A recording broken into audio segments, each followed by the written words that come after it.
Commerce and Accountancy optional in UPSC is one of the top scoring optional. As per the latest UPSC annual report, it is also providing more than 12% success rate, which is way higher than many other optionals. We are providing many free initiatives on commerce optional for the beginners. You can join our Telegram channel and you should follow our YouTube beginner series by the toppers and the teachers.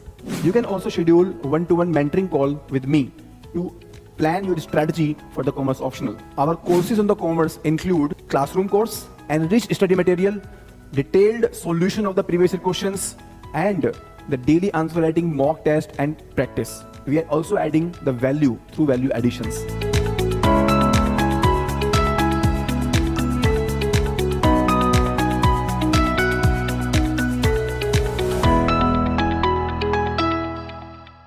We are privileged to have Ms. Nipa Manocha with us today, an accomplished individual who secured an impressive All India rank 144 in 2022 Civil Services Examination.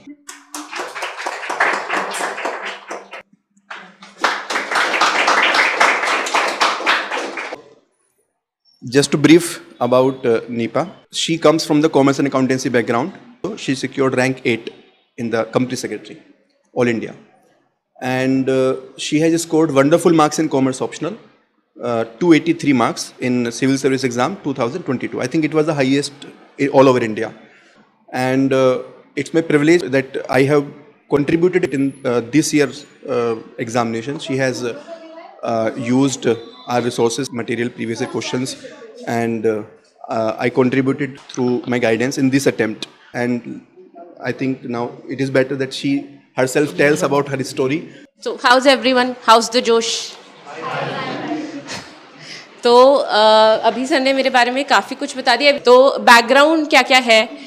सब BCom honours सब ने BCom, ठीक है. अच्छा CA है, chartered accountants completed.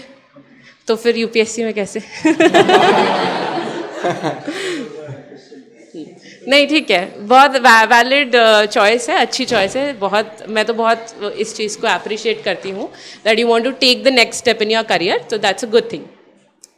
उसके बाद अब मेरा ये थोड़ा सा एजेंडा ये रहेगा कि सबसे पहले तो ये मैं अपने बारे में बताना चाहती हूँ. सर ने ऑलरेडी एक्सप्लेन कर दिया है. Commerce stream, SRCC, CS qualified, JRF ने. एसआरसीसी मैंने नहीं बोला था. I missed this point. तभी सर मैंने उसको हाईलाइट करा हुआ है. तो मतलब the reason why I am showing you all this is because कि इतने साल दे के जैसे since like 2010 I am engaged with commerce. तो अब कैलकुलेट मत करना मेरी एज. तो since 2010 I am engage with commerce and I have like literally given it about 12 or 13 years. तो अब उस चीज़ में मैं आपको कैसे इस चीज़ में गाइड कर सकती हूँ. तो I have given 6 attempts at UPSC, written 3 mains, 2 के तो आपको ये पूरे के पूरे मार्क्स हैं, हाईएस्ट थे उस time. That's all okay. But the one thing that I really want to say is कि मैंने ऐसा है कि घाट घाट का पानी पिया है. तो सारी कोचिंग्स जितनी भी कॉमर्स में मिलती हैं या जीएस में है मैंने देखी है. ऑल्दो कभी ऐसे फाउंडेशन बैच में कभी बैठी नहीं कि शुरू से शुरू करेंगे. थोड़ा सा टेस्ट सीरीज़ ले ली, गाइडेंस ले ली, सीनियर से बात कर ली. तो my purpose of being here is telling you that coaching and all is okay fine. But at the end of the day, what matters is your own perseverance, your own hard work. आप कहाँ तक आगे जाने के लिए तैयार हो. What can you do to be beyond the curriculum that you've been provided with? तो एक चीज़ मैं आउटसेट पे बता देना चाहती हूँ कि जितनी भी तैयारी आपने बीकॉम ऑनर्स सीए में करी है उसको एक तरफ रख दो. UPSC commerce optional is a different ball game all together. ठीक है, तो वहाँ पर एक बेस आपका बनेगा ऑब्वियसली कि बीकॉम ऑनर्स किया है और सीए में जो प्रिपरेशन की है उससे आपका एक बेस हमेशा बनेगा. बट उसकी एक बहुत ही स्पेशलाइज्ड तरीके की तैयारी है और ये आप जितना जल्दी सीख जाओगे उतना ही आपके लिए बेटर है. तो इसमें क्या है कि आपको कवरेज बहुत ज़्यादा रखनी है अपनी चीज़ों की, और वो भी बहुत प्रैक्टिकली और इम्पॉर्टेंटली सोचना है कि कैसे मैं कवर पूरा करूं. तो इसके बाद एजेंडा पे चलते हैं कि मैं यहाँ पर क्यों हूँ. मैंने जैसे मैंने आपको बताया, I never took any coaching. तो मेरा ट्रायल एंड एरर वाला मेथड था कि, और मेरा उस चीज़ में बाइबल यही था कि एक syllabus and the other thing I trusted on was PYQs। तो वो आपने कोट सुना होगा कि सिलेबस इंश्योर्स सिलेक्शन, ठीक है। तो वो एक्चुअली इट्स वेरी इंपॉर्टेंट। मेरे मेंटर मुझे ये कहते थे कि अपना सिलेबस ना कंठस्थ कर लो, तो that applies for commerce as well. But syllabus is one thing, आप उसका जो भी उसमें कंटेंट्स है उसको कहाँ से सर्च करोगे, तो वो बुक सोर्सेज और नोट्स कैसे प्रिपेयर करने हैं, फिर PYQs क्या है, एग्जाम्पल्स क्या क्या हो सकते हैं, ब्रेनस्टॉर्मिंग कैसे करनी है, और कोटेशन और डायग्राम्स कैसे कैसे यूज़ कर सकते हैं, ठीक है। And then I will be covering common mistakes that are done by aspirants. तो इसमें ना मैं आपको एक स्टोरी सुनाती हूँ।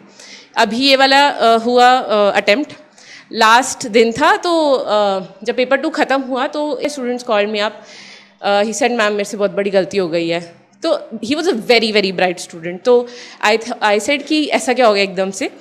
तो ही सेड कि जैसे कोई भी 5 क्वेश्चन करने होते हैं सेक्शन 1 और 2 में से, तो अब उसने क्या किया था कि क्वेश्चन, उसको पता था कि क्वेश्चन 1 और 5 मैंडेटरी है, ये सबको पता है, जनरल पैटर्न सबको पता है, ठीक है, तो बैकग्राउंड नॉलेज है मतलब। तो 1 और 5 कंपलसरी है। तो उसने क्या किया कि पेपर 2 में से बाकी के 3 कर दिए, 6, 7, 8 कर दिए, और पेपर 1 में से कुछ भी नहीं किया। मतलब उसको ये नहीं पता था कि एटलीस्ट 2 फ्रॉम ईच सेक्शन। तो दिस इज़ वन मिस्टेक। ये अब मुझे भी ये लगा यार ये कौन बताता है, मतलब दिस इज़ लाइक अंडरस्टूड, और ये कोई सोच नहीं सकता कि ऐसी मिस्टेक भी कोई कर पाएगा। सो दिस इज़ वेरी वेरी, मतलब छोटी छोटी मिस्टेक्स होती हैं, इसको आप पकड़ के रखोगे तो केयरलेसनेस और नेग्लिजेंस की वजह से मार्क्स नहीं खोगे। This is one thing. फिर उसके बाद तो दिस इज़ द सिलेबस, ये तो आपके पास हो गई। अब यहाँ से शुरू करते हैं, फर्स्ट थिंग्स फर्स्ट। तो फाइनेंशियल अकाउंटिंग से शुरू करते हैं। तो पहली चीज़ जो इसमें आती है, बहुत सिंपली सिलेबस में लिखा हुआ है, behavioural sciences and its impact, ठीक है। तो ये इसमें आपको क्या करना है, मैं कुछ ऐसे बता देती हूँ कि क्या करना चाहिए। आप मुझे थोड़ा सा आइडिया दें कि आप क्या कर रहे हैं ऑलरेडी, तो मैं उसको इम्प्रूव कर सकती हूँ। तो फाइनेंशियल अकाउंटिंग में किसने कितना प्रिपेयर कर लिया है, ऐसा रखते हैं ना कि मैं थोड़ा सा लेट्स कीप इट इंटरैक्टिव, ठीक है। तो मैं थोड़ा सा पहले बता दूंगी, उसमें कुछ आपको ऐड करना है, कुछ डाउट्स है तो आप उसी टाइम पूछ सकते हो, ठीक है। स्टैंडर्ड्स, ठीक है, ठीक है। तो इसमें ना आई वुड सजेस्ट कि बिहेवियरल साइंसेस की जहाँ तक बात आती है ना, तो प्रैक्टिस क्वेश्चंस पे ज़्यादा फोकस करो, ठीक है। Get into from the day 1 get into the habit of writing stuff. आप लिखोगे ना तो आपको पता चलेगा कि कितना आपके दिमाग ने अब्जॉर्ब किया और कितना आप उसको पेपर पे रिप्रोड्यूस कर पा रहे हो। देन ये दोनों चीज़ें हो गई कि अब ये नेक्स्ट क्वेश्चन ये भी आता है कि टेक्नोलॉजी कैसे इम्पैक्ट करती है अकाउंट्स को, तो वो सारी चीज़ों का भी इसमें से मैं ये कहती हूँ कि थोड़ा सा ChatGPT पे जाओ, देखो, but word to word copy नहीं करना, ठीक है, क्योंकि ChatGPT सबके पास है। दिमाग लगाना है अपना, इतने साल जो कॉमर्स को दिए हैं, यूज़ दैट इफेक्टिवली। एक पूरा बर्ड्स आई व्यू लो कि क्या क्या कॉमर्स में आता है और कैसे कैसे वो इम्पैक्ट हो सकता है। जैसे साइकोलॉजी है तो वो कैसे अकाउंटिंग में इम्पैक्ट हो रही है, ठीक है। तो ये सारी चीज़ें हैं। अब अकाउंटिंग स्टैंडर्ड्स में एक चीज़ मैं ये बताऊंगी कि ये एक तरह से मैंने एक प्रोटोटाइप दे रखा है कि ये मेरे नोट्स थे। अब आप देख रहे हो कि कितना, ये हाफ ऑफ अ पेज है।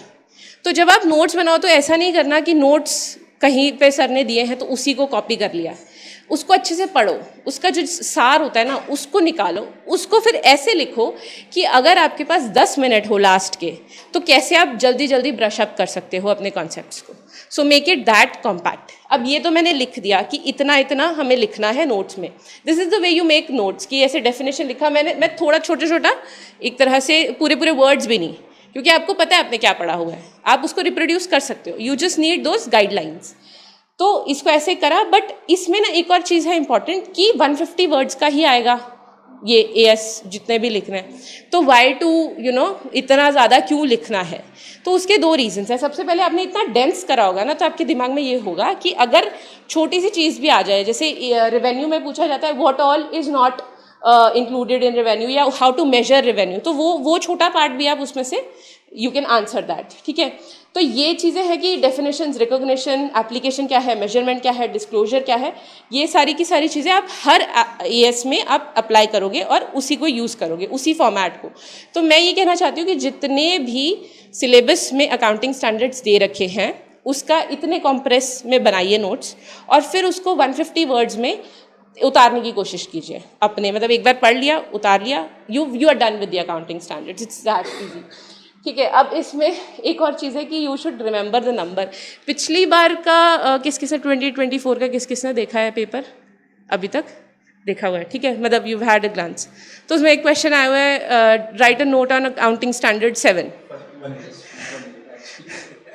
तो now you have to remember the number. अब I can not help it, but Ind AS में अकाउंटिंग, इंडेस में वो कैश फ्लो स्टेटमेंट्स है और एएस में वो कंस्ट्रक्शन कॉन्ट्रैक्ट्स है। Had construction contracts not been given in your syllabus, then you were expected to write about cash flows, but वो दे रखा है। तो एग्जामिनर क्या पूछ रहा है? Construction contracts. हाँ जी, ओके, हाँ ये भी रहेगा। तो मैं इसका एक सोल्यूशन दे देती हूँ आपको। एक ब्लैंक पेज लो, उसमें यहाँ एक तरफ इंडेस के नंबर्स और वही एएस के नंबर्स और फिर उसके पर्टिकुलर्स कि क्या क्या वो क्या अकाउंटिंग स्टैंडर्ड्स बताता क्या है। तो ये कर सकते हो। तो इसको अगर आप अपने स्टडी टेबल के आगे लगा दोगे, यू विल बी, मतलब पहले ऐसा होता था ना कि दे यूज्ड टू टेल कि right a note on AS 9 which is revenue, but अब इस बार कोई कुछ था नहीं, कोई वर्ड नहीं था, तो इधर you could think of cash flows और you could think of construction contract. ये फ्रेंच तो नहीं लग रहा जो मैं बोल रही हूँ, ठीक है ना? अच्छा अच्छा अच्छा, इंडेस, या it's better practice to do it according to the AS, but right कि ये इंडेस मतलब AS 9 मतलब इंडेस 18। तो it's a better practice to write. उस पर क्या होता है, आपके पास स्कोप है, ये दिख रहा है कि कैसे चेंज हुआ है, AS 9 में क्या चेंज है। अब ये एक लाइन में भी आपने नीचे जरा सा भी लिख दिया ना कि now this has been change to Ind AS and this is the change, you will get extra marks there. हाँ हाँ AS 9 is revenue recognition, हाँ हाँ, but उसका corresponding index is 115, अच्छा, तो वो थोड़ा गलत हो गया। and which is huge. हाँ, I agree, but what the examiner wants to know कि इन जो बेसिक पॉइंट्स है, डेफिनेशन, रिकॉग्निशन, एप्लीकेशन, मेजरमेंट पे, इस पे आपको आता है मैटर कि नहीं आता, वो प्रैक्टिकल एप्लीकेशन है, बेसिक्स है कि नहीं, वो ये आपका इसलिए डाउट आ रहा है क्योंकि चार्टर्ड अकाउंटेंसी का बैकग्राउंड है। वही मैंने पहले बोला ना कि चार्टर्ड अकाउंटेंसी की एक तरफ है पढ़ाई, मैं CS की भी बहुत पढ़ाई कर चुकी हूँ, तो बट आई नेवर फाउंड कि यार वो रेलिवेंट है, वो बेस बना देगी, बट इसकी जो मेहनत है वो अलग से ही करनी पड़ेगी। ठीक है, तो उसमें आप क्या कर सकते हो कि you have a added benefit. अगर आपने वो पढ़ा है, कुछ भी पढ़ा उसके बारे में, और कुछ बेसिक पॉइंट्स हैं कि अच्छा ये ऐसे चेंज होता है, तो then you can write simply a line in that. तो मैं अभी एक एग्जाम्पल दूंगी, उसमें आपको थोड़ा और क्लैरिटी आ जाएगी कि कैसे करना है। सो नाउ दिस इज ये अभी जो डायडमी का टेस्ट था, किसने देखा है ये टेस्ट? किसी ने मतलब पिक्चर नहीं देखा ना?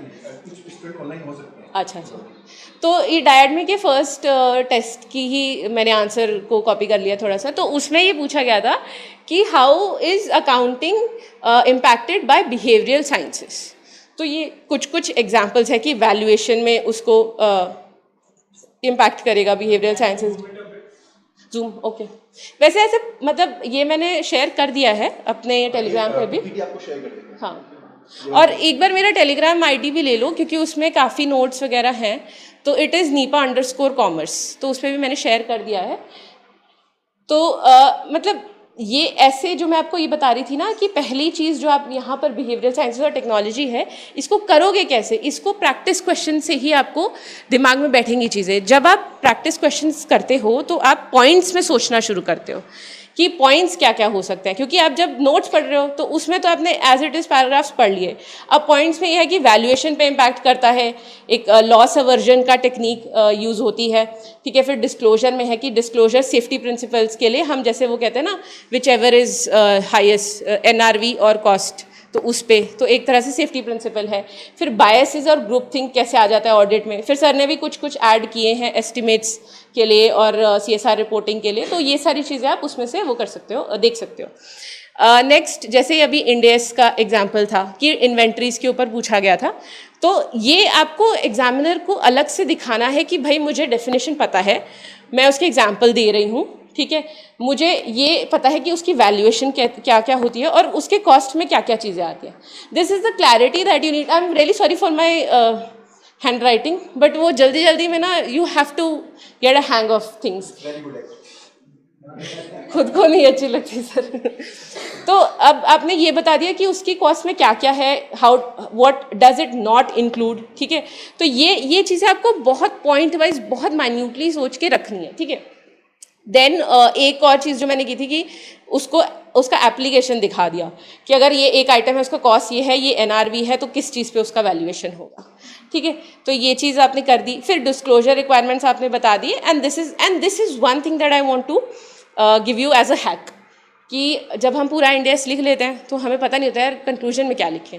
सो this is one conclusion that you can use everywhere, कि जो इंडेस है that gives a comprehensive guideline to ensure transparency and fairness in valuation of this, या इन रिकॉग्निशन ऑफ दिस, या इन डिस्क्लोजर ऑफ दिस, ठीक है। तो ये चीज़ है, या मल्टीपर्पज़ कंक्लूजन्स बनाओ।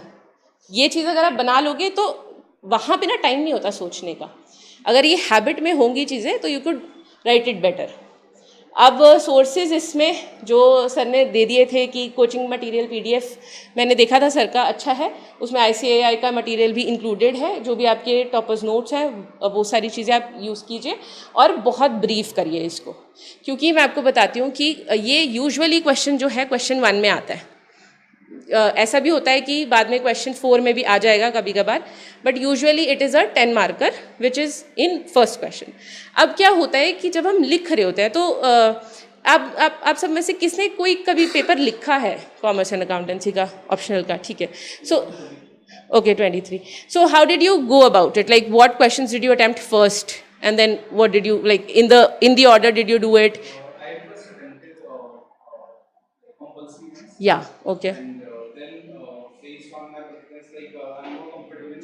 हाँ हाँ, ठीक ठीक, हाँ। So that's a very good approach. तो क्या होता है कि कंपलसरी तो करने ही करने हैं, तो उसमें जब आप अपना दिमाग लगा के लिख लोगे then you have a lot of time for other questions as well. तो ये क्या होता है कि जब हम फर्स्ट क्वेश्चन कर रहे होते हैं तो ये वाला जो क्वेश्चन रहता है ना, अगर आपको जल्दी जल्दी कर लोगे ना तो आपके पास टाइम मार्जिन बचेगा। वो बफर जो होता है ना बाद में कॉन्फिडेंस क्रिएट करता है, ठीक है। तो ये चीज़ है। अब इसके बाद इसमें कोई डाउट, मैं स्लो तो नहीं चल रही, फास्ट तो नहीं चल रही, ठीक है। फिर उसके बाद शेयर कैपिटल अकाउंटिंग है। इसमें क्या है कि सिर्फ और सिर्फ ना जर्नल एंट्रीज प्रैक्टिस करो कि ये कैपिटल रिजर्व में कितना डल रहा है, फॉर फीचर में कितना डल रहा है, ये सारी चीज़ें आप प्रैक्टिस करते जाओगे तो आपको थोड़ा सा इस चीज़ में वहाँ पर कैलकुलेशन में कोई मिस्टेक नहीं आएगी। एंड उसके बाद फिर शॉर्ट नोट्स हैं, ये कहाँ गया, उसके बाद फिर शॉर्ट नोट्स हैं कि bonus, right issues, ESOPs, buyback. तो इस पे भी ना जैसे 150 मार्क्स के कुछ आप नोट्स प्रिपेयर करके रखो। उसमें क्या क्या इंक्लूड करोगे? एक तो सेक्शंस बहुत इंपॉर्टेंट है याद करने। कंपनीज एक्ट 2013 के हिसाब से आपको सबके सेक्शंस याद करने हैं, उसके क्या क्या डेफिनेशन है, क्या क्या कंपैरिजन। अब कंपैरिजन क्या है, पिछली बार क्या आ गया था, राइट इशू बायबैक से कैसे, राइट इशू बोनस से कैसे डिफरेंट है, तो यूपीएससी कंपैरिजन पूछ रहा था। तो ये भी यूजुअली क्वेश्चन नंबर 1 में ही आते हैं। इसके लिए better to prepare a template, ये चीज़ है। दूसरी चीज़ ये है फाइनल अकाउंट्स के टेम्पलेट्स और ब्राउनी पॉइंट्स इंक्लूड करो। अब मैं पता क्या करती थी कि आई गिव यू हैक कि प्रैक्टिस के लिए एक पूरा का पूरा वो लॉन्ग फॉर्म में फॉर्मेट बना लिया कि ये बैलेंस शीट है, बैलेंस शीट के आइटम्स, एसेट्स और इक्विटी, और उसके बाद मैंने क्या किया, मैंने पीएनएल के आइटम्स का वो बना लिया। अब मैं बार बार उसको लिखने बैठूंगी तो काफ़ी टाइम वेस्ट होगा, तो उसी को बार बार मतलब एक तरह से वर्कबुक बना ली, उसी के प्रिंट आउट्स ले लिए कि जो क्वेश्चन मैं कर रही हूँ उसी में बस लिखना, मुझे भरना हो, ठीक है। But be sure that you remember the long form of the final accounts, ठीक है। पीएनएल और बैलेंस शीट का अच्छे से रिमेंबर करना है। अब ये होता है कि अदर एसेट्स और अदर लाइबिलिटीज़ में भी ये रहता है कि कौन सा पहले आएगा, तो वो भी उसका भी कोई निमोनिक बना लो, उसको भी कैसे याद रखना है। तो ये ना ऐसी चीज़ें, अभी आप मेरे से पूछोगे ना कि कैसे उसको मतलब वो क्या है, अदर एसेट्स में क्या अरेंजमेंट है, तो मैं अभी भी नहीं बता पाऊँगी। ये ऐसी चीज़ें हैं कि आप उसी एक हफ्ते में रिवाइज कर सकते हो, उसी एक हफ्ते में अपनी आंखों के सामने से लेके आओगे जब, तब आपको ये रियलाइज़ होगा कि ये सारी चीज़ें मतलब मैंने की हुई हैं। You will get that confidence. अब इसमें मैं क्या करती थी कि मैंने बहुत सारे क्वेश्चन प्रैक्टिस कर लिए फाइनल अकाउंट्स की। अब मैंने दोबारा जितने मैंने प्रैक्टिस किए हैं in the workbook form, I use to take red pen से, आई यूज़ टू मार्क कि क्या ब्राउनी पॉइंट, क्या इस पूरे क्वेश्चन को क्यों पूछा गया है। कई बार ऐसे डेप्रिसिएशन दे रखा होता था, ट्रायल बैलेंस में दे रखा है, उसके बाद आउटसाइड दे रखा है, तो उसकी क्या एडजस्टमेंट एंट्री है, एडवांस टैक्स का और प्रीपेड टैक्स का वो पूरा अकाउंट बनाना है, तो उसकी क्या एंट्री है। तो मार्क, क्योंकि इस पे क्या होगा कि everything in your commerce optional would eventually boil down to how much you have revised. If you revised well you will be able to write well. Simple सी बात है। आप जितने मर्जी नोट्स बना लो, जितने क्वेश्चंस प्रैक्टिस कर लो, effectively at the end of the day it is नील बटा सन्नाटा if you haven't revised those notes. ठीक है, तो revision is one more thing. अब इसमें मैं ये भी बोलूँगी कि जितने प्रैक्टिस हो सकते हैं ना क्वेश्चन, वो प्रैक्टिस करो, क्योंकि बैलेंस शीट मैच करने से कॉन्फिडेंस बहुत आता है। मुझे आज तक सपने आते मेरे बैलेंस शीट नहीं मैच हुई, दैट इज़ अ नाइटमेयर। तो बैलेंस शीट मैच करवाओ, ठीक है, देखो कहाँ कहाँ गड़बड़ हो रही है। और एक और वो है कि जब आप स्टार्ट करते हो ना क्वेश्चन, ये मत सोचना कि अरे नहीं मैच हुई तो क्या करेंगे। ठीक है, उसको उस अप्रोच से स्टार्ट करो कि नहीं, ईजी क्वेश्चन है, we know it, we can do it, और उस हिसाब से उसको करो। फिर उसके बाद हाँ, अमेलगमेशन अकाउंट में आते हैं। इसमें तो सारे हो ही गए कवर। ठीक है, तो इसमें अमेलगमेशन अकाउंटिंग में क्या होता है कि परचेज मेथड और पूलिंग ऑफ इंटरेस्ट मेथड है, उसके भी अलग अलग हैं कि ट्रांसफरी के बुक्स में कैसे होंगे। ट्रांसफ़र समझ आ रही है ना सबको, थोड़ा सा तो आइडिया है ना। तो ट्रांसफरी के बुक्स में क्या है, तो उसको ना रियलाइजेशन अकाउंट कैसे बनाना है, उसको क्लोज कैसे करना है, ये सारी चीज़ें आपकी टिप्स पे होनी चाहिए। Because I would not really advise you to leave anything from final accounting, क्योंकि बहुत ईजी है, सबको पता होगा। हाँ जी, ये true true true true, that is a very valid point. नहीं नहीं, मैं जो चीज़ें छोड़नी होंगी ना, जो चीज़ों में एक तरह से आप क्वेश्चन, आप उसके सब्जेक्ट के बारे में कह रहे हैं कि हाँ हाँ, तो वो मैं बता दूंगी कौन सी छोड़नी है। इसमें मैं नहीं सजेस्ट करूंगी किसी को भी कि आई एग्री, तो ये तो है, ये रहेगा ही। और इस वजह से मैं ये कहती हूँ कि थोड़ा सा अपने आप को ब्रेनस्टॉर्म करते रहोगे ना, तो you will be in the process. तो ये नहीं छोड़ना। I'll tell you what to leave and what options you have in the examination, but don't ever leave this because ये बहुत easy आते हैं. The reason I'm saying this, it's a very low hanging fruit. ठीक है, and also the thing is कि अगर आपने ये वाला conquer कर लिया ना, तो बहुत बेसिक्स आपके स्ट्रांग हो जाएंगे अकाउंटिंग में। फिर यही चीज़ें यहाँ पे भी काम आती हैं फाइनल अकाउंट्स में, तो इंटरकनेक्टेड है। ठीक है, तो ये वाली चीज़ें करनी है। अब इसके लिए आप क्या क्या सोर्सेज यूज़ कर रहे हैं, मैंने तो ये लिखे हैं, बट आप क्या क्या सोर्सेज यूज़ कर रहे हैं इसके लिए? क्लास नोट्स, ओके ओके, ठीक है। बट एक और मैं चीज़ बोलूँगी कि अच्छा, आई don't know if anyone has exposure of YouTube here, तो यूट्यूब से कितने लोग पढ़ने की कोशिश करते हैं? गुड। और जो ऐसे सीए वाले होंगे वो तो थोड़ा सा ज़्यादा उनका होता है। नीरज गोयल सर हैं, वो थोड़ा रिवीजन में अजीब सी रिवीजन करा, ये आएगा, तो दैट ठीक है, वो भी एक अपना तरीका है। बट यहाँ पे ना एक यूट्यूब पे एक साहिब अकेडमी करके है, you can go and look at the kind of things that he has provided. तो उसमें ना क्या है कि बहुत बेसिक से बीकॉम ऑनर्स के लेवल पे, 11th-12th के लेवल पे, तो उसमें बहुत अच्छे से क्वेश्चंस भी सॉल्व करे हैं। I think most of you would have referred the J R. Monga करा है। अच्छा, तो जे.आर. मोंगा ना हमारे टाइम पे बीके गोयल की बुक आती थी, वो ज़्यादा बेटर रहती थी, वो बहुत क्लैरिटी लेके आती थी। That is completely up to you. But अगर आपको ऐसा लगता है कि क्लास नोट से आपको अच्छी रिविजन हो गई है, आपको पता चल गया है कि क्या पूछा जाएगा, ऑल्सो रेफर टू PYQs। अगर आपको उससे लगता है सफिशेंट है तो then it's well and good. ठीक है, ये यूट्यूब का नाम अगर आप देखना चाहें, वहाँ सर्च करना चाहें, तो योर चॉइस। अब उसके बाद ये वाला सेक्शन वो है जहाँ मैं कह रही थी कि एक तरह से चॉइस है, तो कॉस्ट अकाउंटेंसी और टैक्सेशन में है। अब देखो यहाँ पे भी ना एक वो है, सोफीज चॉइस है कि अगर तो आप कॉस्ट बहुत अच्छे से करके जाते हैं, बहुत अच्छे से मतलब बहुत ही ज़्यादा अच्छे से, उसमें मैं ये कंसिडर करती हूँ कि आपको स्टैंडर्ड अकाउंटिंग भी करनी है। तो that is the most dreaded thing in cost. मैं इतने साल हो गए, मैं मतलब टैकल कर के थक गई हूँ, but I couldn't do it, so I chose the better option which is taxation. ठीक है, कितने लोगों ने वैसे यहाँ पे एक्चुअली में अपना टैक्स रिटर्न भरा है? टैक्स रिटर्न भरा है अपना? बढ़िया। अभी बाकियों की इनकम नहीं होगी तो किसी आसपास वाले का।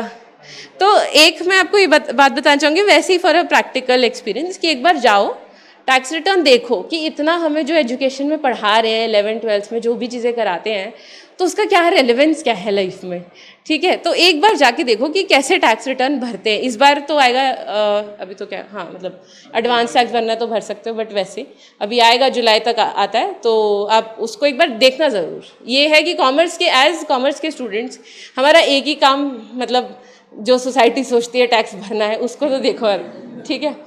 तो ये चीज़ है। इसमें क्या है, मैं कॉस्ट अकाउंटिंग में मैनेजमेंट अकाउंटिंग इंक्लूड होती है, बट लिखा कॉस्ट अकाउंटिंग ही जाता है। इसमें सबसे ज़्यादा इंपॉर्टेंट थ्योरी है। So for a person who has given 3 mains with commerce and accountancy optional, if you ask me, I think theory is must, ठीक है। और as a person who was very scared of numericals, I always preferred theory. तो theory छोड़ के जाना is your mistake. Numerical difficult आ जाता है, दैट इज़ ऑन यूपीएससी, पर थ्योरी नहीं छोड़ के जानी। इसकी हर एक थ्योरी इंपॉर्टेंट है। कुछ भी आ सकता है, ZB भी आ जाता है, ज़ीरो बेस बजटिंग, ABC आ जाता है। कितनी बार तो ये सारी चीज़ें रिपीट होती है। What is the difference between job costing, process costing, हर चीज़ आपको आनी चाहिए। Types of cost, fix cost, implied cost, opportunity cost, shut down cost, सब चीज़ें, इसको थोड़े से नोट्स बनाओ। अब इसमें मेरे टेलीग्राम चैनल पे भी आपको कॉस्ट अकाउंटिंग के नोट्स मिल जाएंगे, उसमें पूरी की पूरी थ्योरी मैंने कवर कर रखी है। अच्छा, अब इसके बाद न्यूमेरिकल में मार्जिनल कॉस्टिंग और CVP पे ज़रूर एक ना एक न्यूमेरिकल ज़रूर आता है, तो ये बिल्कुल भी नहीं छोड़ के जाना। This is something that you have to do.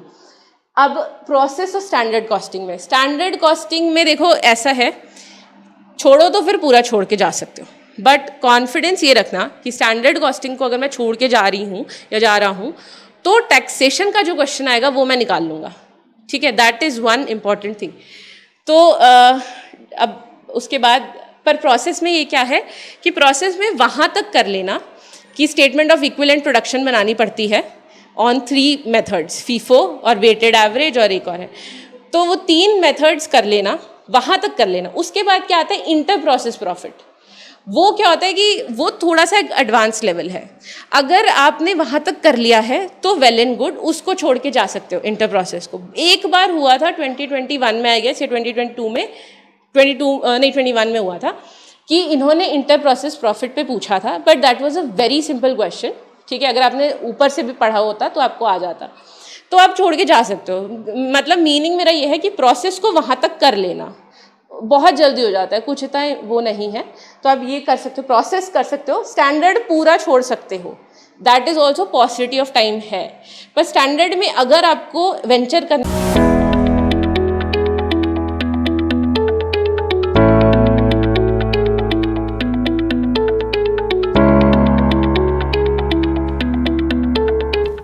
Commerce and accountancy optional in UPSC is one of the top scoring optional.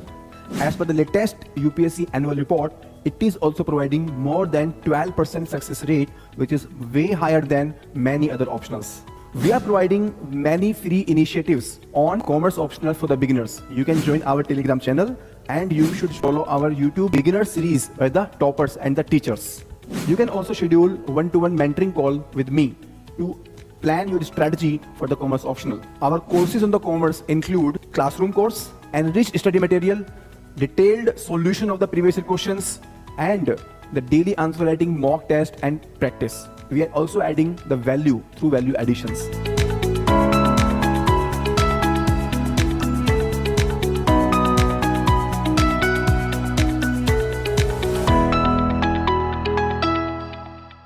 का मन है और टैक्सेशन नहीं हो रहा।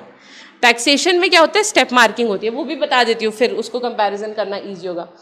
टैक्सेशन में क्या होता है, एक पूरा का पूरा क्वेश्चन आता है, वो ये पूछते हैं कि इनकी जो है टैक्सेबल इनकम निकालो, ठीक है। तो उसमें क्या होता है कि आपको ये पता होना चाहिए कि टैक्स फ्रॉम मतलब टैक्सेशन, इनकम फ्रॉम सैलरीज कितना होगा, इनकम फ्रॉम हाउस प्रॉपर्टी कितना होगा, अदर कितना होगा, डिडक्शंस कितने होंगे।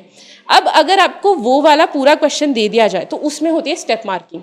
ठीक है, आपको नहीं पता था वैल्यूएशन ऑफ कार कि कैसे मैं करूं, नहीं पता था, कोई बात नहीं, मिस हो गया, बट बाकी सारे स्टेप्स आपने यूज़ कर लिए, डिडक्शंस आपने ठीक से उसको जितनी भी लिमिटेड अमाउंट में अलाउड थी वो दे दी हैं, तो फिर क्या होगा कि स्टेप मार्किंग होगी। अब this is always better than the fact कि आपने स्टैंडर्ड का कुछ भी नहीं पढ़ा और स्टैंडर्ड पढ़ने जा रहे हो अब आप, ठीक है। तो ये मैंने यहाँ लिखा है कि this portion requires effective time management. तो देखो, हमेशा अपॉर्चुनिटी कॉस्ट है कि मैं स्टैंडर्ड की तरफ जाऊँ कि मैं टैक्सेशन की तरफ जाऊँ। हाँ जी, स्टैंडर्ड मैंने छोड़ा इस वजह से नहीं था, मेरे पास टाइम नहीं था। स्टैंडर्ड मुझे कभी समझ नहीं आया। हाँ, तो स्टैंडर्ड ये एक्चुअली मैनेजमेंट अकाउंटिंग का पार्ट होता है। बीकॉम ऑनर्स में भी पहले कॉस्ट पूरी करा लेते हैं, फिर जाके मैनेजमेंट अकाउंटिंग में रिस्पॉन्सिबिलिटी और स्टैंडर्ड करवाते हैं। तो उस टाइम तक ना, नाउ आई रिमेंबर, उस टाइम तक जब हम कॉलेज में भी नहीं कर पा रहे थे ये सारी चीज़ें, क्योंकि टीचर भी इतना ज़्यादा हो जाता है ना, क्या क्या कराएं। और स्टैंडर्ड में भी 3 तरह की चीज़ें हैं। एक तो मटीरियल प्राइस, मटीरियल, लेबर और ओवरहेड्स, ठीक है। तो अब सेल्स वेरिएंस, सेल्स का आएगा तो सेल्स का तो बहुत ईजी है, वो कर लेना, टाइम हो तो कर लेना, नहीं तो कोई नहीं। सेल्स का कर लेना, सेल्स का आ भी जाता है, बहुत ईजी होता है, एंड यूपीएससी एक्सपेक्ट से आपको इतना ईजी तो आता ही होगा। पर मटीरियल और लेबर में क्या होता है ना कि एक चीज़ होती है कैलेंडर वेरिएंस, एक होता है एफिशिएंसी वेरिएंस। फिर जब टोटल आउटपुट डिफरेंट होता है तो उसको एडजस्ट करना होता है, वो रिवाइज्ड करके होती हैं सारी चीज़ें। तो वहाँ तक मत करना। अगर टाइम है तो सबसे पहले सेल्स को पकड़ो, सेल्स हो गया। मटीरियल, लेबर और ओवरहेड्स में इजी वाले ढूंढो, जो इजी मैं कर सकता हूँ, ऊपर ऊपर से देख सकता हूँ, कर लो। वो भी टाइम है तो, नहीं है तो, क्योंकि और कंफ्यूज हो जाओगे। पता है, ना करके जाने का भी एक फ़ायदा होता है कि आपको पता है ना आपको क्या चीज़ नहीं आती, तो आप दूसरी करोगे फिर। तो ये थोड़ा सा दिमाग लगाओ कि वहाँ पे जब आप बैठे हो पेपर देने, वहाँ आप अफोर्ड नहीं कर सकते अपना कॉन्फिडेंस लूज करना। तो if you know things, you know it very well. If you don't know it, you have the confidence to say it that I don't know it. Simple सी बात है। फिर हाँ, अब ये चीज़ जो है, ये मैं आपको बता रही हूँ, ये एक बहुत ज़्यादा ब्राउनी पॉइंट है एक तरह से, कि ये मैंने लिख दिया कि एक्सेप्शन, मतलब ये इजी वाले कर लेना, एक्सेप्शन में इंटर प्रोसेस प्रॉफिट और यील्ड वेरिएंसेस रहने देना।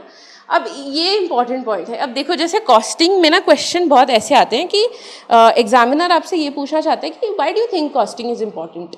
ठीक है, बहुत बेसिक क्वेश्चन आएंगे, बट लोग मैंने देखा है कि ऐसे प्रिपेयर करके जाते हैं कि costing determine selling price, export का कुछ होता है तो आप ये यूज़ कर सकते हो, मेक करें, घर के अंदर बनाएं या बाहर से खरीदें। तो ये सारी चीज़ें तो हैं, एवरीवन इज़ राइटिंग दैट। अब मैं आपको बता रही हूँ कि थ्योरी में कहाँ आपको एक एज लेना है, एक एडवांटेज लेना है। तो थ्योरी में एडवांटेज लेने के लिए आपको क्या करना है कि आपने देखना है कि जो इंडस्ट्री है उसका क्या ट्रेंड है। ठीक है, तो जैसे स्टार्टअप्स है, तो स्टार्टअप्स में कॉस्टिंग किस किस चीज़ की हो सकती है। एक तो जो प्रोडक्ट है, बट आप मुझे ये बताओ कि स्टार्टअप्स में कॉस्टिंग हम इस चीज़ की थोड़ी कर सकते हैं। मतलब एक कॉस्ट शीट हम बनाएंगे तो हम इस चीज़ की नहीं कर सकते कि यार फर्नीचर का क्या है, मतलब एडमिनिस्ट्रेटिव ओवरहेड्स कितने हैं, तो वहाँ वो चीज़ कॉस्ट कम हो जाती है। डिस्कॉम्स हैं, उसमें जो लॉसेज आ रहे हैं उसमें जो कॉस्टिंग की इंपॉर्टेंट है। तो मैं आपको ये कहने की कोशिश कर रही हूँ कि जैसे सब्सिडीज़ है, अभी वीट पे एक्सपोर्ट बैन हो गया तो वो सब्सिडीज़ वहाँ पे कम हो गई, या इंश्योरेंस कवरेज बढ़ गया। अभी वो आपने देखा था ना, सूज कनाल में वो फंस गई थी, तो उसकी वजह से इंश्योरेंस बढ़ गया, तो उसकी वजह से कॉस्टिंग बढ़ गई। तो मैं आपको क्या कह रही हूँ कि आपने मैटर वही लिखना है कि वाई इज़ कॉस्टिंग इंपॉर्टेंट। उसमें मैटर वही आएगा कि determine selling price, but selling price में इंश्योरेंस भी तो आता है। तो एग्जाम्पल करके आपने ये लिख देना है कि अच्छा एग्जाम्पल ऐसा हुआ था। इससे क्या होता है कि एग्जामिनर को पता चल जाता है कि आपका, हो सकता है आपका बैकग्राउंड कॉमर्स का है, but you are an able administrator. Why? Because you are able to think 360 degrees कि कुछ भी हो रहा है तो आप, मैं ये कहती हूँ कि commerce is not with in the boundaries that you learn.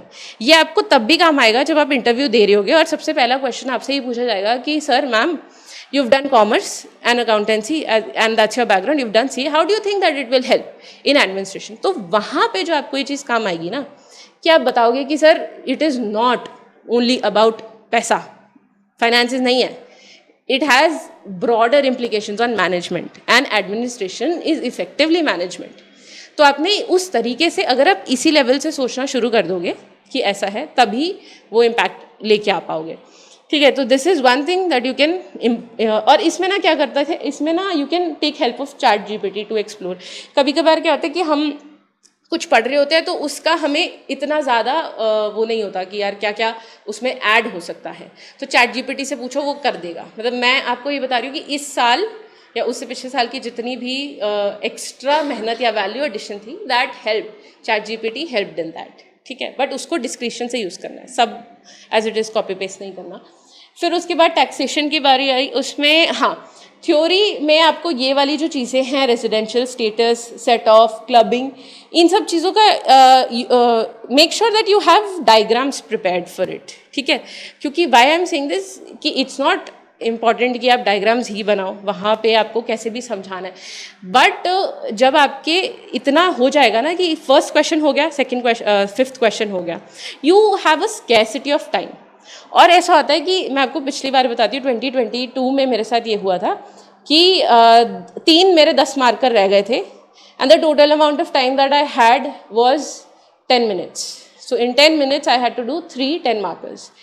तो अब उसमें क्या हुआ कि since I had made these in a diagram form, मैंने सोचा कि अब मैं एक एक लाइन लिखने बैठूंगी, इंट्रोडक्शन और कंक्लूजन लिखने बैठूंगी तो हो गया, फिर तो नहीं कंप्लीट हो सकता। तो आई मेड दोज डायग्राम्स। तो tell the examiner that you know stuff, but because of the paucity of time which is very reasonable because you have to do numericals, बाकी के आपको जो जितने भी ऑप्शनल होंगे उसमें ये नहीं मिलेगा। सेकेंड पेपर में भी किसी ने सेकेंड पेपर लिखा है? हाँ, सेकेंड पेपर में आपको लगा कि पॉसिटी ऑफ टाइम है या यू कुड, हाँ you could comfortably complete because उसमें कोई न्यूमेरिकल्स नहीं है ना। न्यूमेरिकल्स में आपको मार्क्स उतने ही मिल रहे हैं बट सोचना डबल है कि, और न्यूमेरिकल्स में ही होता है ना, you have to chart out पहले से, क्योंकि एक बार आपने लिख दिया फिर काटा, फिर तो एग्जामिनर को पता चल गया कि इसको नहीं आता, तुक्के मार रहे हैं, तो ये चीज़ नहीं करनी है, ठीक है। इसके बाद आपने ये अगर इसका थोड़ा सा डायग्राम यूज़ कर लोगे तो it will be helpful. Practical में ये 3 इंपॉर्टेंट है, सैलरी का, डिडक्शन का, अदर इनकम का और हाउस प्रॉपर्टी का। इसके स्टैंड अलोन प्रैक्टिकल भी आ जाते हैं, तो अगर आप स्टैंडर्ड कॉस्टिंग छोड़ रहे हो तो be prepared for stand alone इसमें, ठीक है। इसके भी नोट्स हैं शायद मेरे टेलीग्राम चैनल पे, अगर नहीं होंगे तो there is a discussion channel also, so you can ask कि मैं अपलोड कर दूंगी। और फिर उसके बाद सोर्सेज आपने क्या क्या यूज़ किए हैं इसके लिए? पानी पीने थोड़ा सा,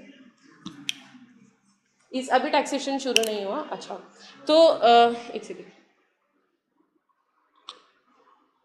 जैसे ही टैक्सेशन शुरू होगा आपकी क्लासेस में, आपने क्या करना है कि एक तो नोट्स आपके पास ऑलरेडी रेडी होंगे, आपने सीधा प्रीवियस ईयर क्वेश्चंस पे अटैक करना है, उसको देखना है कि उसमें कौन सा थ्योरी पार्ट आया है, उसी थ्योरी का आपने नोट बनाना है अपनी लैंग्वेज में, ठीक है। ये चीज़ करोगे। और हमेशा मैं क्या करती थी कि जैसे सर ने सॉल्व्ड एग्जाम्पल्स दे रखे हैं PYQs के, तो जो ये PYQs की बुक है उसमें टैक्सेशन के जब सॉल्व्ड एग्जाम्पल्स आपको दिख रहे हैं तो उसमें आपने मार्क कर देना है कि अच्छा ये मुझे पता था, कार की वैल्यूएशन कैसी होती है ये मुझे पता है, डिडक्शन कितनी मिलती है प्रोफेशनल टैक्स पे ये मुझे पता है, हाउस प्रॉपर्टी में एनुअल और एक्सपेक्टेड वैल्यू कैसे लगाते हैं मुझे पता है, बट जो चीज़ें मुझे नहीं पता उसको मैं स्टार मार्क कर देती थी कि ये मेरे परमानेंट मेमोरी में चला जाए और जब मैं रिवाइज करूँ उसको तो जल्दी जल्दी वो हो पाए।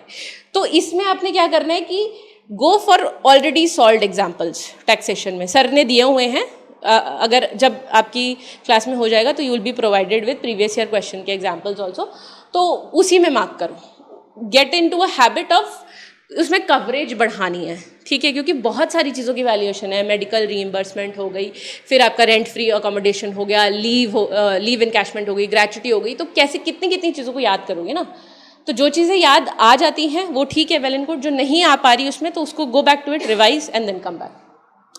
और इसमें सोर्सेज मैं आपको ये बता दूं कि गिरीश आहूजा और रवि गुप्ता की एक बुक आती है, अजय जैन सर की बुक आती है, बट ऐसा है कि ये दोनों थोड़े से हैवी हो जाएंगे, तो जो आपको मेक श्योर कि जो नोट्स मिल रहे हैं उसी को सफिशेंटली कवर कर लो, ठीक है। And don't be bothered about, जैसे हर एक आपने ये देखा होगा असेसमेंट ईयर में वो स्लैब्स चेंज हो जाते हैं, तो don't be bothered about that, because बहुत रेयरली ऐसा होता है यूपीएससी में कि वो टैक्स पूछेगा, वो सिर्फ टैक्सेबल इनकम पूछ रहा है, आपको सिर्फ वहाँ तक आना है, टैक्स इतने ज़्यादा नहीं पूछा जाता, तो डोंट बी बॉदर्ड अबाउट, क्योंकि I have seen people running after कि अच्छा ये अमेंडमेंट आ गई, वो अमेंडमेंट आ गई, कोई मेजर अमेंडमेंट है, जैसे स्टैंडर्ड डिडक्शन मिलती है सैलरी में, वो 75,000 हो गई है, वो मेजर है, वो it's your duty to remember that, but बाकी कोई ऐसी चीज़ है तो it won't be really helpful for you in the long term. अब उसके बाद आते हैं ऑडिटिंग पे, ये तो सीए वालों का फेवरेट है, तो मतलब आई फील कि इसकी भी थोड़ी सी डिफरेंट अगर आप अप्रोच रखेंगे, एक जैसे स्टैंडर्ड अकाउंटिंग के ऑडिटिंग के वो आते हैं डॉक्यूमेंटेशन क्या करनी है, मटीरियलिटी क्या होता है, उसके अलावा मतलब मैं हमेशा ऐसा सोचती हूँ कि एग्जामिनर ना बहुत जनरलाइज इंसान बैठा है वहाँ पे, मैं ये नहीं सोचती कि वो सीए है या वो है, मैं ये सोचती हूँ कि एग्जामिनेशन किस चीज़ का है, कि if you are able to administer well, UPSC का एग्जामिनेशन है, सेबी का नहीं दे रहे आप मतलब सीए का नहीं दे रहे, सीएस का नहीं दे रहे, आप यूपीएससी का एग्जामिनेशन दे रहे हो, तो make it very simple for him, ठीक है।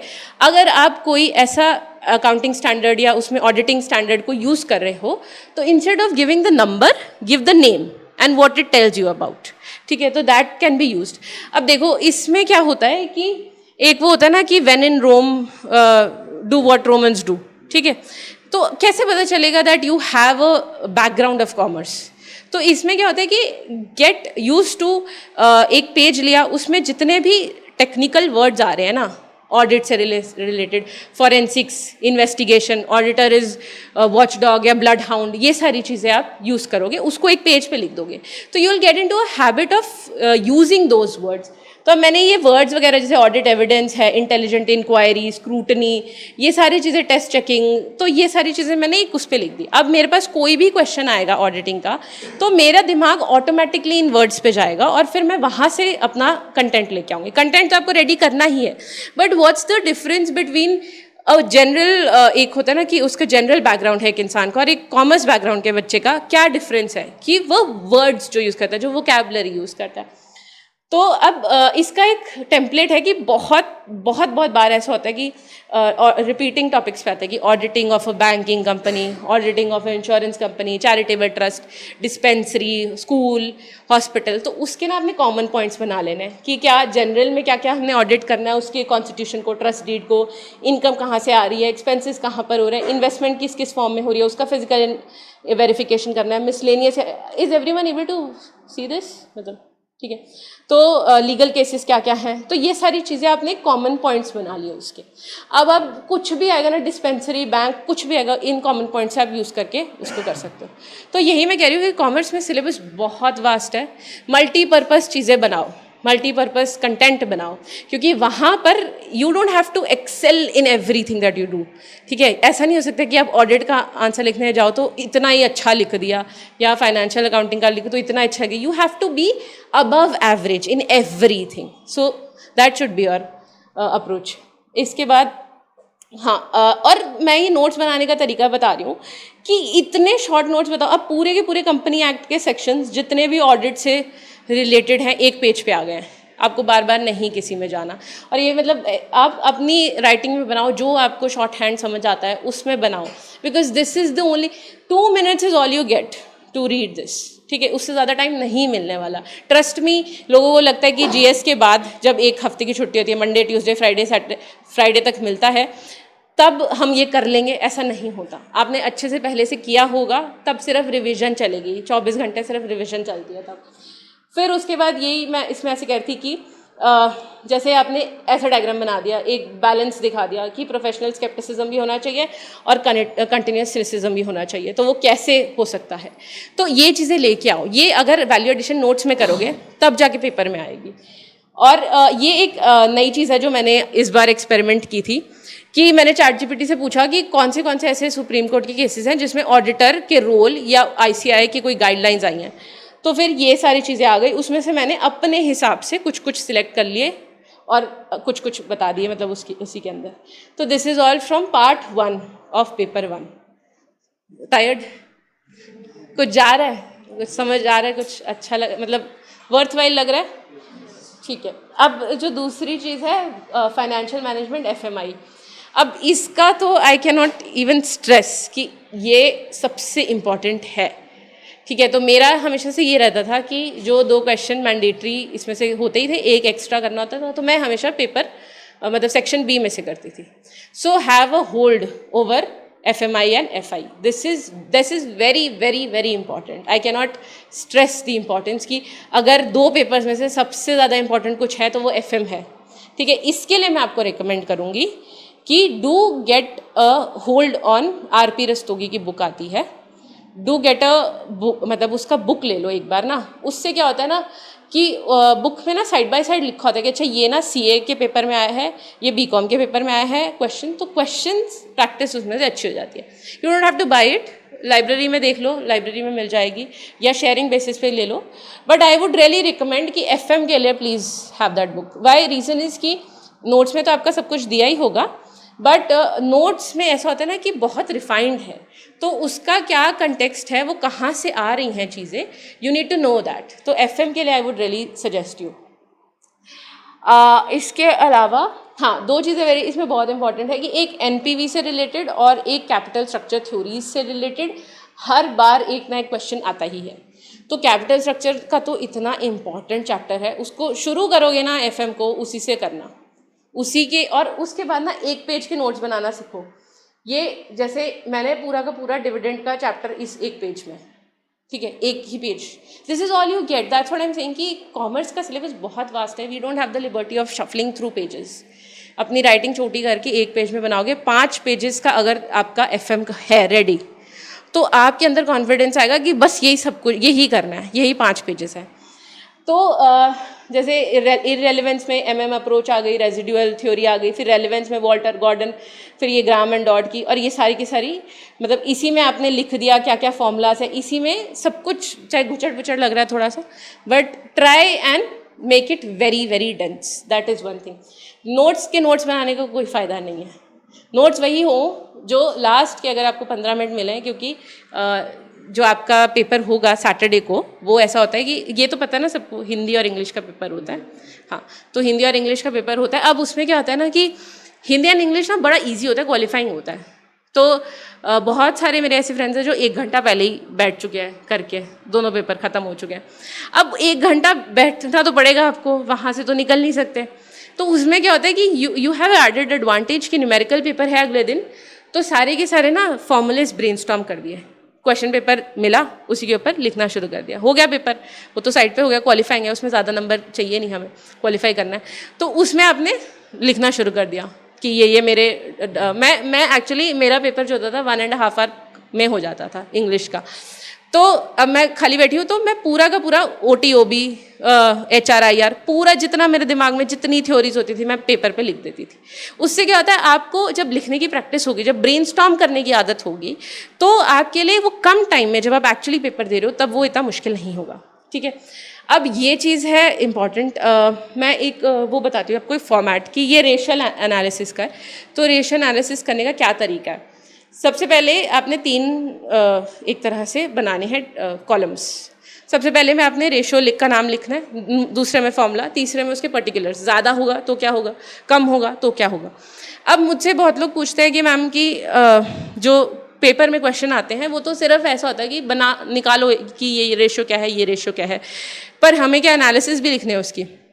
देखो, तो यही होता है मार्क्स जहाँ आपको एडेड एडवांटेज मिल सकता है कि सब रेशो निकाल रहे हैं, सबको पता है कि इसकी ये वैल्यू आएगी रेशो की. बट अगर आप उसमें थोड़ा सा अपना एनालिसिस डाल दो, जैसे EBIT और EPS एनालिसिस आता है, ठीक है, ये ऑपरेटिंग लेवरेज, ये किसी मतलब आपने पढ़े हुए हैं, आइडिया है ना ये सब. तो ये कि इसमें कहाँ तक पहुँचे हैं क्लास में, ये कंप्लीट हो गया. अच्छा, वेरी गुड. तो जो जब भी आप OL या ऑपरेटिंग लेवरेज या ऐसे कुछ निकालते हैं, तो ऑलवेज गिव अ नोट कि एक कंपैरिजन भी निकाले, company A, company B, company C. तो गिव अ नोट कि अच्छा कंपनी A का ये ज़्यादा है, इसका मतलब उसकी फिक्स कॉस्ट ऑब्लिगेशन ज़्यादा है. ठीक है, तो उससे क्या होगा, एग्जामिनर को समझ आएगा कि जो चीज़ हमने पूछी थी वो तो इसने दी है, एडिशनल भी दी है. और उससे एक और चीज़ होगी कि बाय चांस आपकी कोई कैलकुलेशन में मिस्टेक हो जाती है, तो एग्जामिनर को ये पता होता है कि नहीं इसको पता है बट इसकी कैलकुलेशन में मिस्टेक है. तो वहाँ पे भी आपका एक इंप्रेशन अच्छा जाएगा, because it's all about impression. क्या इंप्रेशन क्रिएट कर रहे हो, आपका नाम, आपका कुछ बैकग्राउंड वहाँ पे नहीं है. The only thing that you can create your impression is with your content and your presentation. Content में ये सारी चीज़ें आएंगी जो मैं आपको छोटे छोटे पॉइंट्स दे रही हूँ कि यहाँ पे ऐड कर सकते हो, यहाँ पे ऐड कर सकते हो. प्रेजेंटेशन आप कैसे करोगे, मैंने कई लोगों को देखा है कि लंबा सा स्केल लेके जाते हैं लाइनें मारने के लिए कि ठीक है, मतलब you have to decide for yourself कि कितना नीटनेस लाना है. और नीटनेस को ये नहीं हो कि आप कॉम्प्रोमाइज़ कर रहे हो अपने टाइम के साथ. ठीक है, तो have a good handwriting, just give spaces between whatever you are trying to convey. तो उससे क्या होता है, मतलब एक पूरा अच्छे से प्रेजेंट हो जाता है, तो एग्जामिनर के लिए भी ईजी हो जाता है रीड करना.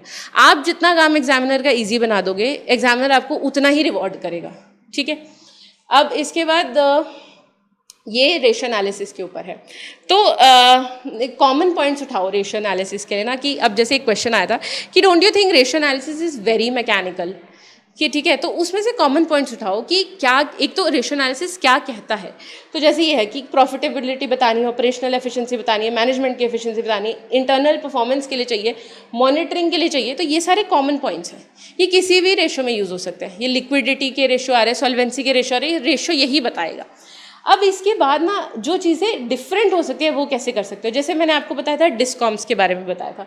तो अब क्या हो रहा है कि उनका जो ये है इंटरेस्ट कवरेज रेशो है वो ज़्यादा है, या फिर एसिड टेस्ट रेशो है, ठीक है। तो ये हर एक उसमें देखो कि जैसे जस्ट इन टाइम मैन्युफैक्चरिंग के बारे में आपने बात कर ली, तो वहाँ पर आपका कम होगा, स्टॉक जो होगा वो कम होगा। तो और किस किस चीज़ में स्टॉक्स ज़्यादा होंगे, किस किस चीज़ में कम होंगे। रिटेलर्स हैं अगर कंज्यूमर गुड के, तो उनके जो स्टॉक्स हैं वो ईजिली लिक्विडेटेड नहीं होंगे। टेक्नोलॉजी एंड सॉफ्टवेयर कंपनीज हैं, उनके पास इतने स्टॉक्स हैं ही नहीं। तो आप क्या कर रहे हो, आप ये कर रहे हो कि आपको पता है कि एक्चुअली में कॉर्पोरेट में बिजनेस एनवायरनमेंट में क्या क्या चल रहा है, और आप उसको कॉमर्स से कनेक्ट कर रहे हो। तो this is what you have to do. Value addition की बात बता रही हूँ मैं, ठीक है, वो सब करेंगे। आपने सारे के सारे अच्छे से रेशोज रट लिए हैं, इसके बाद क्या करना है उसके बारे में बता रही हूँ। तो जैसे इंटरेस्ट कवरेज रेशो है, उसमें जो पब्लिक यूटिलिटीज़ आती हैं, टेलीकॉम है, रियल एस्टेट है, इनका बहुत ज़्यादा रहता है। क्यों रहता है? तो अब जब ये क्वेश्चन आया कि रेशो एनालिसिस बहुत मैकेनिकल है, तो इसका सोल्यूशन क्या है कि रेशो के जो बेंचमार्क्स हो वो यूनिवर्सल ना हो। हम कहते हैं डेट इक्विटी रेशो 2:1 ही अच्छा है, उससे ज़्यादा होगा तो कंपनी है रिस्की। बट कई ऐसी कंपनीज होती है जिनको इतना ज़्यादा डेट उठाने की ज़रूरत ही नहीं पड़ती, स्टार्टअप्स हैं, उनके लिए अलग रखो ना रेशो, तो बेंचमार्क्स अलग रखो। तो ये वाला क्वेश्चन जैसे एक मतलब ये मैं आपको जो बहुत now you must be thinking that it's very very मतलब बहुत डिटेल में मैं बता रही हूँ, बट मैं इसलिए बता रही हूँ because you have to think on those lines. अगर मैं एक भी एग्जाम्पल लेके उठा दूँ तो आप अपने आप बाकी के क्वेश्चंस अटेम्प्ट कर सकते हो। तो ये है, जैसे अब आपने करेक्ट करना है ग्रॉस प्रॉफिट को ऑपरेटिंग प्रॉफिट से, फिर नेट प्रॉफिट से। तो इसमें क्या है, आपकी प्रोडक्शन एफिशिएंसी है, इसमें आपकी ऑपरेशनल एफिशिएंसी है, और इसमें आपकी जो प्रॉफिट का डिवीजन है उसकी एफिशिएंसी। तो ये सारी चीज़ें आप बताओगे। ये एक क्वेश्चन है, जैसे मैंने बताया कि ratio analysis is very mechanical. तो ये है पोस्टमार्टम एनालिसिस होता है, इनफ्लेक्सिबल है कि क्वांटिटेटिव इन्फॉर्मेशन को ही कंसिडर करेगा, क्वालिटेटिव को नहीं करेगा। तो but it is still important, ठीक है। तो ये एक और आंसर राइटिंग का एक नमूना है कि what all the examiner is expecting out of you. वो अगर ये पूछा कि वो मैकेनिकल है, तो वो ये नहीं पूछ रहा कि हमें पता है कि वो मैकेनिकल है, आप ये बताओ कि मैकेनिकल होने के बावजूद वो कैसे इंपॉर्टेंट है, और अगर वो मैकेनिकल है तो उसको फ्लेक्सिबल कैसे किया जाए। तो ये तीनों पार्ट्स कवर करने की, it's mechanical, however it is important, और फिर उसके बाद आपने बताना है कि इसमें कैसे उसकी इनफ्लेक्सिबिलिटीज़ को अवॉइड किया जाए। कैसे किया जाए कि इंडस्ट्री बेंचमार्क सेट करो, कॉम्प्रिहेंसिव रेशो करो, कि ये ना हो कि आप सिर्फ डेट इक्विटी के पीछे भाग रहे हो। फिर उसके बाद प्रिस्क्रिप्शन गाइडलाइंस फॉर मैनेजमेंट अलग से, और फिर उसके बाद जनरेट करो अवेयरनेस। तो ये बहुत कॉमन पॉइंट्स हैं। अगर आपने वो टच भी कर दिया ना टॉपिक, ये अगर इतने सारे पॉइंट ना लिखे, एक पैराग्राफ में आपने दे दिया कि उसको कैसे फ्लेक्सिबल बनाया जाए, then also examiner will give you marks, ठीक है। और एक ये ना I have shared this PDF, तो जो मैंने इसमें कंक्लूजन्स लिखे हैं ना, do go through that because they are multipurpose conclusions. आप खुद जब उसमें से देखोगे तो आपको लगेगा कि यार ये कहीं पे भी यूज़ हो सकता है। सो दिस इज़ वन। फिर FMI का है, इसका क्या स्टेटस है क्लास में? Not started, okay. So FMI is very very easy basically. इसमें डायट में कहीं मटीरियल मैंने भी रेफर किया था, तो सर का एक हैंड रिटन नोट्स है इसमें, तो दैट वुड बी सफिशेंट। इसके अलावा ओके, सो इसके अलावा क्या है कि करंट अफेयर्स इसमें बहुत ज़्यादा इंपॉर्टेंट हो जाते हैं। Insurance market, mutual funds market, regulators, SEBI, IRDA, PFRDA, तो ये सारे के सारे जो रेगुलेटर्स हैं उनके करंट अफेयर्स जो हैं वो इंपॉर्टेंट हो जाएंगे। ये आपको इंटरव्यू में भी काम आएगा। इसका जो इन्फॉर्मेशन है वो आप इकोनॉमिक सर्वे से भी उठा सकते हो, क्योंकि इकोनॉमिक सर्वे में पिछली बार एक बहुत बड़ा आर्टिकल आया था इंश्योरेंस के बारे में। वो अगर आप ये दिखाओगे ना एग्जामिनर को कि हमें इकोनॉमिक सर्वे का भी नॉलेज जो है अपने कॉमर्स उसमें लगा सकता हूँ, तो additional marks will be awarded to you. फिर इसके लिए एक IBEF की वेबसाइट है, उस पर भी आप यूज़ कर सकते हो।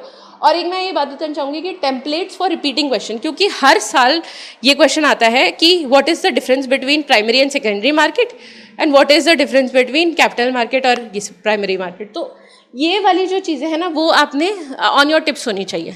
वो मैं वही वाला फंडा बताऊंगी कि उसको टैबुलेट करो।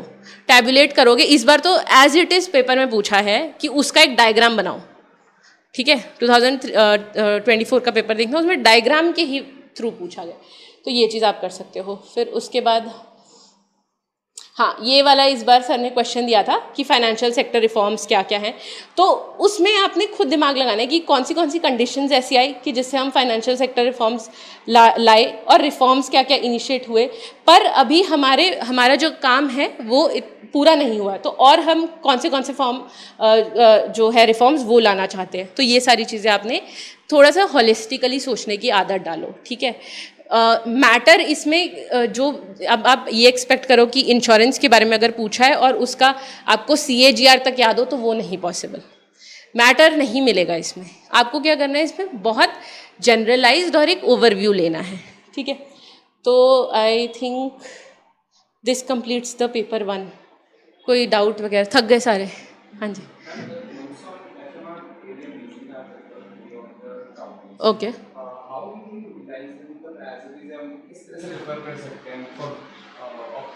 फॉर FMI FM का ना, हाँ, तो वही मैं कह रही हूँ कि देखो नोट्स आपको हर जगह के अलग अलग मिलेंगे, टॉपर्स के भी सब अलग अलग नोट्स हैं, बट उसको आपको एप्लीकेशन अपनी तरफ से करनी है। तो previous year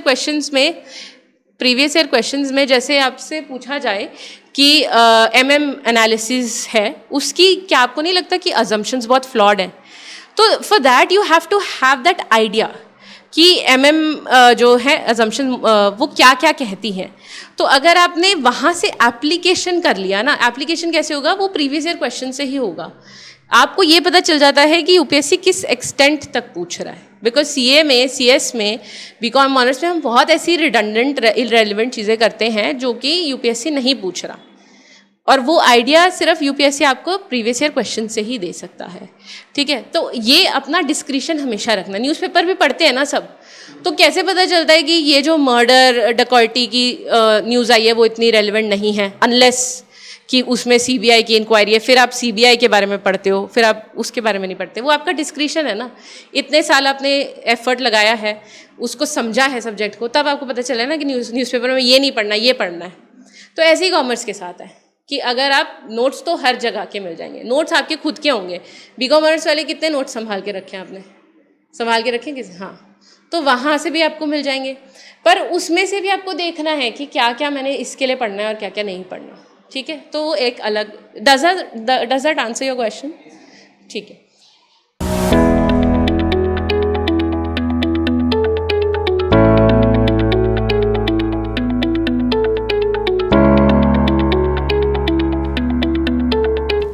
Commerce and accountancy optional in UPSC is one of the top scoring optional. As per the latest UPSC annual report, it is also providing more than 12% success rate, which is way higher than many other optionals. We are providing many free initiatives on commerce optional for the beginners. You can join our Telegram channel and you should follow our YouTube beginner series by the toppers and the teachers. You can also schedule one-to-one mentoring call with me to plan your strategy for the commerce optional. Our courses on the commerce include classroom course, enriched study material, detailed solution of the previous year questions, and the daily answer writing mock test and practice. We are also adding the value through value additions.